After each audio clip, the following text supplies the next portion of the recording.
बिस्मिल्लाहिर्रहमानिर्रहीम। अस्सलाम वालेकुम नाज़रीन, आप यूट्यूब चैनल देख रहे हैं, मैं इमरान खान हूँ। नाज़रीन, अमरीकी फ़ौजियों पे अब तक जो हमले हुए हैं उनमें एक बड़ा खौफनाक हमला कुवैत के अंदर हुआ है और अब इसके ऊपर रिपोर्ट्स आ रही हैं। द यरूशलेम पोस्ट ने, इसराइली अखबार ने इसके बारे में लिखा कि शईबा बंदरगाह पर जो हमला हुआ, वहाँ पर एक फ़ौजी अड्डा है अमेरिका का, उसको जब निशाना बनाया गया तो 30 अमरीकी फ़ौजी निशाना बने हैं, जिनमें से 20 की हालत अभी भी तशवीशनाक है और बुरी हालत में उन फ़ौजियों को यहाँ से मुंतकिल किया गया है। अमेरिका के तैयारे अब तक कितने तबाह हो गए हैं, हम उन सारी खबरों का जायज़ा ले लेते हैं जिनमें अमेरिकन तैयारे गिरने या तबाह होने का जिक्र है। एक तो शुरू में कहा गया फ्रेंडली फायर के अंदर 3 तैयारे अमेरिका के तबाह हो गए, तो 3 तो वो हो गए, ये जेट थे अमेरिकन फाइटर जेट्स, बड़े महंगे। फिर एक तैयारे के बारे में खबर आती है, वो इराक में गिर गया। फिर एक शुमाली ईरान के अंदर तैयारा गिरने की खबर आती है, तो ये 5 हो गए। फिर 2 तैयारों में एक हादसा बताया जा रहा है, लेकिन ईरान ये क्लेम करता है कि उन्होंने टारगेट किया है। और ये जो 2 तैयारे हैं, ये जो रीफ्यूलिंग करते हैं हवा के अंदर, ये वो तैयारे थे। अब 2 ये डैमेज हो गए, एक तबाह हो गया, उसके अंदर जो अमेरिकन फ़ौजी हैं वो भी मारे गए। और 5 तैयारे जो हैं वो सऊदी अरब के अंदर निशाना बने हैं एयरपोर्ट के ऊपर। मैंने गुज़िश्ता वीलॉग में आपको इसकी सारी तफसीलात बताई थी। तो अब तक की इतला के मुताबिक ये लगभग 12 तैयारे बनते हैं, 10 से 12 तैयारे अमेरिका के अब तक डैमेज हो चुके हैं, तबाह हो चुके हैं इस लड़ाई में। अमेरिका कहता है ये हादसों में हो रहे हैं, ईरान कहता है नहीं जी ये जंग में हो रहे हैं। अब जो भी हो रहा है, हालात नॉर्मल होते तो तैयारों के साथ ये ना हो रहा होता, सीधी सी बात है। ये जो रीफ्यूलिंग वाला तैयारा है ना, KC-135, ये बड़ा महंगा तैयारा है, सस्ता नहीं है। और इसकी जो प्राइस है, यानी ये आपका डिपेंड इसके ऊपर आप इसलिए करते हैं कि लड़ाई के बीच में जो जेट तैयारे हैं उनको रीफ्यूलिंग करते हैं ये तैयारे, तो जेट को वापस नहीं जाना पड़ता, वो हवा में रीफ्यूलिंग हो जाती है। अब ये तैयारा 80 मिलियन अमेरिकी डॉलर्स का है। ये इतने महंगे तैयारे हैं और ये जनाब गिर रहे हैं, तैयारे तबाह हो रहे हैं। इसका नुकसान अमेरिका को हो रहा है। बगदाद में अमेरिकी एम्बेसी के ऊपर अभी अटैक किया ईरान ने, और इस अटैक के अंदर जो रेडार्स थे वहाँ पे अमेरिकी एम्बेसी में लगे हुए, उन्हें तबाह कर दिया है। तो इंफ्रास्ट्रक्चर की तबाही तो हो रही है। एक और बहुत बड़ी खबर है, और ये खबर अमेरिका को हिला देने वाली खबर है। खबर ये है कि किम जोंग उन, ये अमेरिका के लिए खौफ की अलामत है। लोग इसको दहशतगर्द के तौर पर देखते हैं, लेकिन इसने कोई भी आलमी जंग शुरू नहीं की, इसने दुनिया में किसी को एटम बम नहीं मारा, इसने मुल्कों के ऊपर कब्जे नहीं किए। लेकिन शुमाली कोरिया के अंदर डिक्टेटरशिप है, लोगों के ऊपर बड़े मजालिम होते हैं, ये भी एक बिल्कुल दुरुस्त बात है। शुमाली कोरिया के अंदर इंसानों की ज़िंदगी अजीरन है। वहाँ पे किम जोंग उन, बड़ा अजीब सा नाम है, ये वहाँ पे हुक्मरान है और ये बड़ा जालिम आदमी समझा जाता है अमेरिकन की नज़र में। इसके पास जो हथियार है, ये पूरी दुनिया पर अटैक कर सकता है। इसने दुनिया के बेहतरीन मिसाइल बनाए हुए हैं, इसके पास एटमी सलाहियत है, एटम बम है इसके पास। और इस आदमी के बारे में ये खदशा रहता है कि ये किसी वक्त भी लड़ाई कर सकता है। अब हुआ ये है कि शुमाली कोरिया और जनूबी कोरिया का एक पंगा चलता रहता है। जनूबी कोरिया को अमेरिका सपोर्ट करता है और शुमाली कोरिया जो है उसके पास ख़तरनाक हथियार है। जनूबी कोरिया के साथ आगे जापान भी है और जापान को भी अमेरिका सपोर्ट करता है ताकि शुमाली कोरिया से बचाया जा सके इन दोनों मुल्कों को।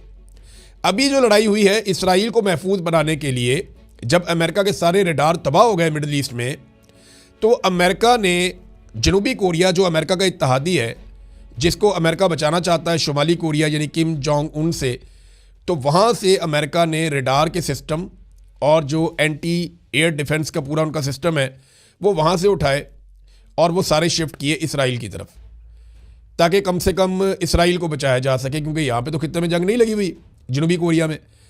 लेकिन जैसे ही अमेरिका ने यहाँ से हथियार हटाए तो जनूबी कोरिया ख़तरे में आ गया। नाज़रीन, अमरीकी फ़ौजियों पे अब तक जो हमले हुए हैं उनमें एक बड़ा खौफनाक हमला कुवैत के अंदर हुआ है और अब इसके ऊपर रिपोर्ट्स आ रही हैं। द यरूशलेम पोस्ट ने, इसराइली अखबार ने इसके बारे में लिखा कि शईबा बंदरगाह पर जो हमला हुआ, वहाँ पर एक फ़ौजी अड्डा है अमेरिका का, उसको जब निशाना बनाया गया तो 30 अमरीकी फ़ौजी निशाना बने हैं, जिनमें से 20 की हालत अभी भी तशवीशनाक है और बुरी हालत में उन फ़ौजियों को यहाँ से मुंतकिल किया गया है। अमेरिका के तैयारे अब तक कितने तबाह हो गए हैं, हम उन सारी खबरों का जायज़ा ले लेते हैं जिनमें अमेरिकन तैयारे गिरने या तबाह होने का जिक्र है। एक तो शुरू में कहा गया फ्रेंडली फायर के अंदर 3 तैयारे अमेरिका के तबाह हो गए, तो 3 तो वो हो गए, ये जेट थे अमेरिकन फाइटर जेट्स, बड़े महंगे। फिर एक तैयारे के बारे में खबर आती है, वो इराक में गिर गया। फिर एक शुमाली ईरान के अंदर तैयारा गिरने की खबर आती है, तो ये 5 हो गए। फिर 2 तैयारों में एक हादसा बताया जा रहा है, लेकिन ईरान ये क्लेम करता है कि उन्होंने टारगेट किया है। और ये जो 2 तैयारे हैं, ये जो रीफ्यूलिंग करते हैं हवा के अंदर, ये वो तैयारे थे। अब 2 ये डैमेज हो गए, एक तबाह हो गया, उसके अंदर जो अमेरिकन फ़ौजी हैं वो भी मारे गए। और 5 तैयारे जो हैं वो सऊदी अरब के अंदर निशाना बने हैं एयरपोर्ट के ऊपर। मैंने गुज़िश्ता वीलॉग में आपको इसकी सारी तफसीलात बताई थी।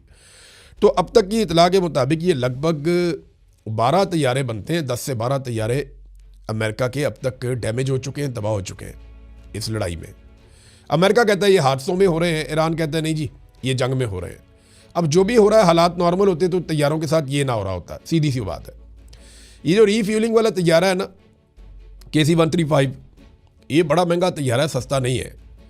और इसकी जो प्राइस है, यानी ये आपका डिपेंड इसके ऊपर आप इसलिए करते हैं कि लड़ाई के बीच में जो जेट तैयारे हैं उनको रीफ्यूलिंग करते हैं ये तैयारे, तो जेट को वापस नहीं जाना पड़ता, वो हवा में रीफ्यूलिंग हो जाती है। अब ये तैयारा 80 मिलियन अमेरिकी डॉलर्स का है।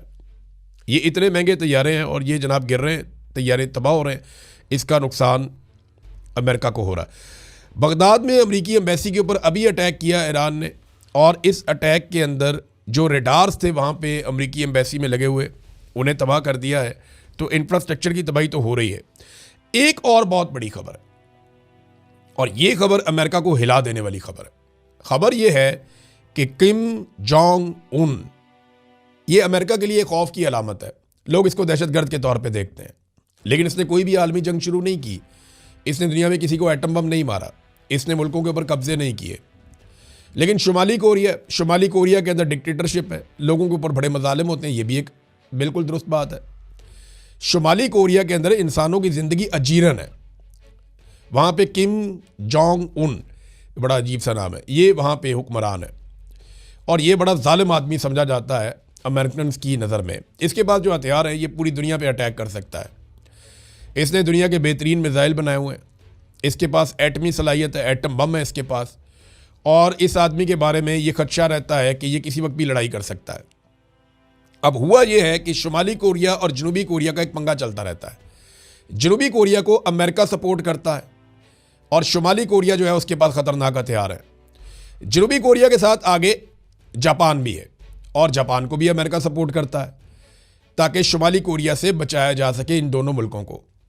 अभी जो लड़ाई हुई है, इसराइल को महफूज बनाने के लिए, जब अमेरिका के सारे रडार तबाह हो गए मिडल ईस्ट में, तो अमेरिका ने जनूबी कोरिया, जो अमेरिका का इत्तेहादी है, जिसको अमेरिका बचाना चाहता है शुमाली कोरिया यानी किम जोंग उन से, तो वहाँ से अमेरिका ने रडार के सिस्टम और जो एंटी एयर डिफेंस का पूरा उनका सिस्टम है, वो वहाँ से उठाए और वो सारे शिफ्ट किए इसराइल की तरफ, ताकि कम से कम इसराइल को बचाया जा सके, क्योंकि यहाँ पे तो खित्ते में जंग नहीं लगी हुई जनूबी कोरिया में। लेकिन जैसे ही अमेरिका ने यहाँ से हथियार हटाए, तो जनूबी कोरिया खतरे में आ गया।